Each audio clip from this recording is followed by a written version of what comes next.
Bismillahirrahmanirrahim. Assalamualaikum warahmatullahi wabarakatuh. Kembali lagi pada pertemuan kali ini kita akan membahas mengenai struktur dan kebahasaan serta cara menyusun teks eksposisi. Di pertemuan sebelumnya kita sudah membahas mengenai apa sih atau apa itu teks eksposisi, ciri-cirinya, di dalam teks eksposisi itu berisi apa saja. Nah, pada pertemuan ini kita akan membahas mengenai struktur dan kebahasaannya serta cara menyusun teks eksposisi. Struktur teks eksposisi itu ada tiga. Yang pertama merupakan pernyataan pendapat atau tesis. Nah, pada bagian ini berisi pernyataan pendapat. Pendapat berarti di sini penulis memasukkan opininya ya. Pernyataan pendapat atau opini sang penulis ketika kalian menuliskan teks eksposisi pada paragraf pertama itu merupakan pernyataan pendapat atau tesis. Bagian ini juga disebut sebagai bagian pembuka. Pernyataan pendapat adalah suatu pernyataan yang berisi gagasan, ide, opini, pikiran, anggapan, atau argumentasi yang dikemukakan oleh seseorang terhadap suatu peristiwa, keadaan, kebenaran tanpa dipengaruhi oleh orang lain. Misalnya kalian mengambil topik mengenai COVID-19. Nah, pada paragraf 1 pada struktur pernyataan pendapat, kalian jelaskan tuh opini kalian, gagasan kalian mengenai COVID-19. COVID-19 ini apa? Kalian jelaskan dulu. Kemudian saat ini di Indonesia COVID-19 itu sedang bagaimana? Nah, itu merupakan pembukanya. Yang kedua itu adalah struktur argumentasi. Argumentasi merupakan unsur penjelas untuk mendukung tesis. Jadi ketika kalian sudah menjelaskan di pembuka mengenai COVID itu apa, COVID itu seperti apa, nah didukung oleh argumentasi pada paragraf selanjutnya. Ingat, dalam struktur sebuah teks, setiap paragraf itu memiliki perannya masing-masing. Jadi misal paragraf pertama tesis, berarti nanti untuk argumentasinya itu ada di paragraf selanjutnya. Kemudian merupakan unsur penjelas untuk mendukung tesis yang disampaikan, berisikan alasan yang dapat memperkuat argumen penulis atau pendapat penulis dalam memperkuat atau menolak suatu gagasan. Jadi di argumentasi ini kalian memberikan pendapat untuk memperkuat atau menolak suatu gagasan yang sudah dijelaskan di tesis ya. Misalnya di tesis kalian menjelaskan mengenai COVID apa-apa-apa, kemudian di argumentasi itu kalian jelaskan atau uraikan kalian mau memperkuat atau menolak pendapat yang sudah ada gitu. Argumentasi dapat berupa alasan logis, data hasil temuan, fakta-fakta, bahkan pernyataan para ahli. Tadi fakta, kemudian alasan logisnya, argumentasi yang berdasarkan fakta itu ada pada argumentasi. Pernyataan para ahli, kemudian misalnya data-data dari, misalnya kalau kalian membicarakan tentang COVID dari WHO itu bisa kalian letakkan di argumentasi. Argumen yang baik harus mampu mendukung pendapat yang disampaikan penulis. Nah, ciri-ciri kalimat argumentasi itu satu, berisikan ide-ide, gagasan, pandangan, point of view atau sudut pandang atau pendapat seseorang mengenai suatu masalah. Sudut pandang kalian mengenai COVID ini seperti apa? Nah, kalian jelaskan. Berisikan data-data valid, resmi, fakta, faktual, objektif atau hasil riset seseorang. Tadi ya, argumentasi disertai dengan fakta. Merumuskan sebuah permasalahan dengan cara kritis, analisis, logis, dan analog. Jadi harus logis, masuk akal, harus kritis juga kalian merumuskan permasalahannya. Terakhir, ditutup dengan pembahasan secara universal atau sebuah kesimpulan menyeluruh mengenai suatu permasalahan dan solusi untuk menyelesaikan permasalahan tersebut.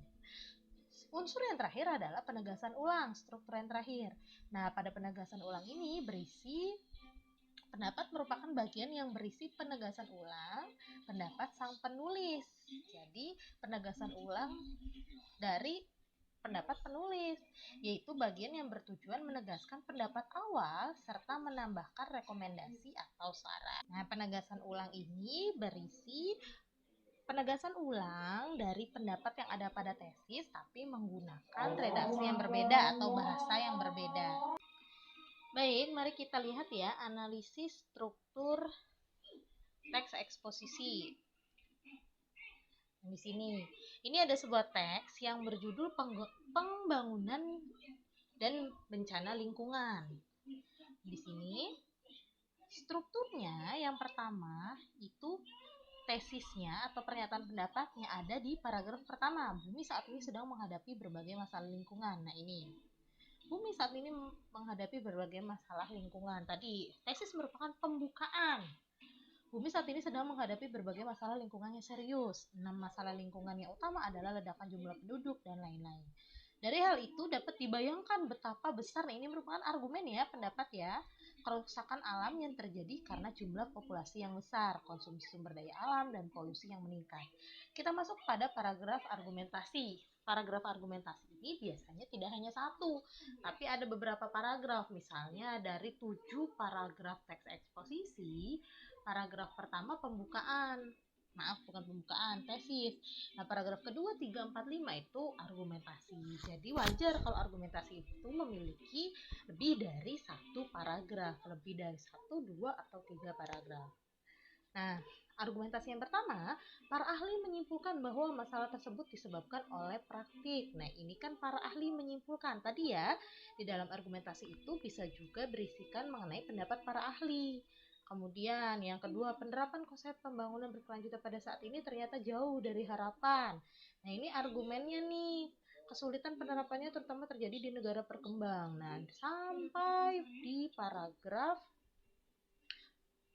keberapa nih argumennya. Nah, paragraf terakhir itu merupakan penegasan ulang dan rekomendasi. Paragraf terakhir, penegasan ulang itu kan menegaskan ulang atau menegaskan kembali pernyataan atau pendapat yang ada pada tesis kan. Masalah lingkungan di atas merupakan masalah yang serius yang harus segera diatasi, meskipun tidak mungkin mengatasi keenam masalah utama lingkungan tersebut. Nah, tadi di tesis itu kan dijelaskan bahwa ada 6 masalah utama dalam masalah lingkungan itu ada 6 masalah utama. Nah, di sini kan dijelaskan lagi penegasan ulang. Setidaknya harus dicari solusi untuk mencegah bertambah buruknya kondisi bumi. Yaitu adalah struktur teks eksposisi. Selanjutnya kita masuk kepada kebahasaan teks eksposisi. Ciri kebahasaan teks eksposisi yang pertama yaitu menggunakan kata-kata teknis atau peristilahan yang berkenaan dengan masalah utama atau topik yang dibahas. Nah, istilah ini berarti kaitannya dengan digunakan sebagai nama, simbol yang dengan hati-hati mengekspresikan makna suatu konsep, proses. Contohnya gini ya, jika topik tentang kebahasaan, maka istilah-istilah yang muncul dalam teks tersebut adalah ragam bahasa. Misal kalian mengambil topik mengenai kebahasaan, maka istilah yang muncul adalah ragam bahasa, ragam baku, kaidah bahasa, berbahasa Indonesia yang baik dan benar, makna kata, bahasa asing, bahasa gaul. Nah, itu kalau topik kebahasaan.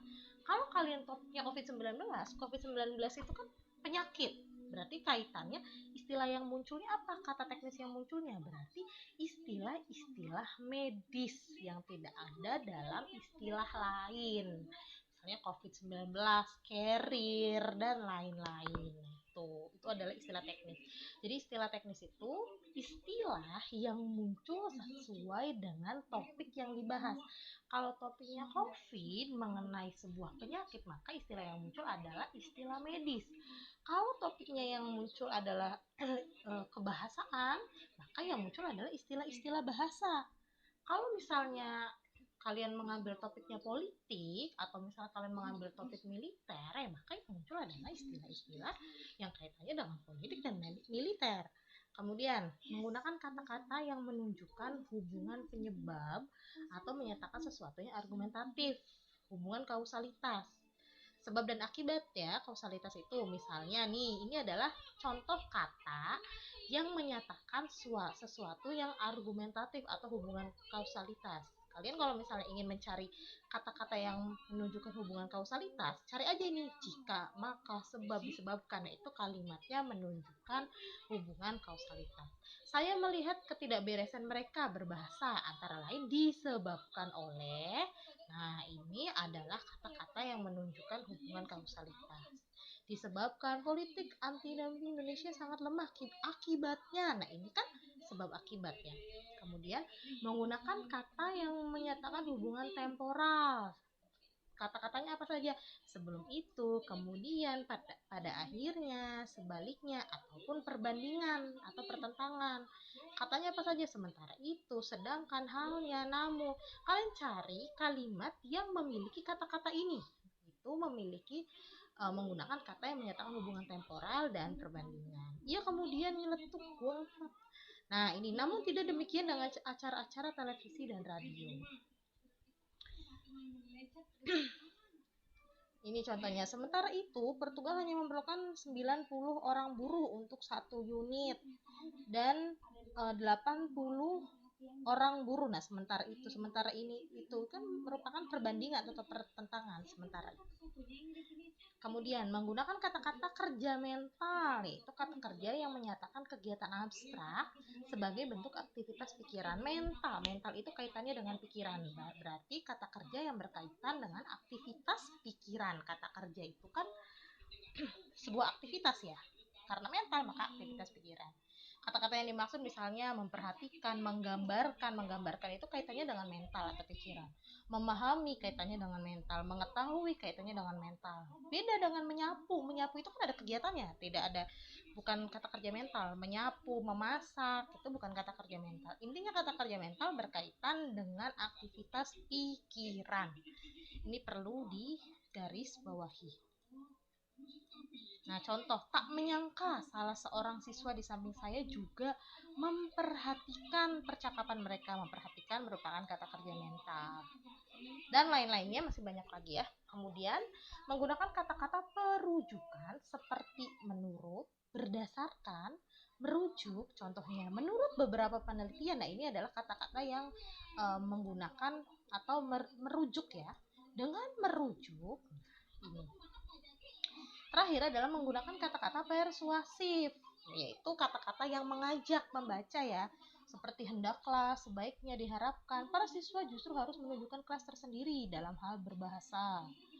Dengan makna tersebut, kata gua seharusnya ditunjukkan untuk penyebutan nama tempat seperti Gua Selarong dan lain-lain. Penerapan perdagangan bebas masih perlu kita pertimbangkan dan Indonesia harus lebih berhati-hati. Nah, itu merupakan kata-kata persuasif, jadi mengajak pembaca untuk mengikuti pendapatnya gitu. Jadi kata-kata persuasif itu mengajak pembaca untuk, ini misalnya para siswa justru harus menunjukkan kelas, dan berarti kan harus mengikuti ya, maksudnya menunjukkan kelas tersendiri dalam berbahasa. Nah, terakhir yaitu langkah-langkah menyusun teks eksposisi. Yang pertama, sama seperti mengembangkan tadi. Yang pertama, tentukan topiknya dulu. Temanya apa?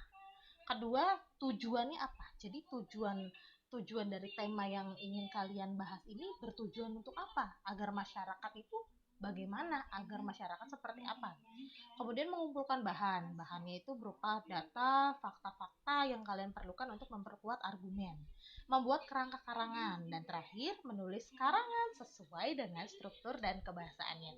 Jadi dalam menulis teks eksposisi, kalian harus menuliskannya dengan menggunakan 3 struktur tadi: tesis, argumen, dan penegasan ulang, serta gunakan ciri-ciri kebahasan ini, kata-kata persuasif, kata-kata perujukan, kata kerja mental, dan lain-lain. Itu harus diikut sertakan dalam menuliskan atau menyusun teks eksposisi. Baik, sampai sini semoga dapat dipahami oleh semuanya. Kurang lebihnya saya mohon maaf. Sampai bertemu di pertemuan selanjutnya. Billahi taufiq wal hidayah. Wassalamualaikum warahmatullahi wabarakatuh.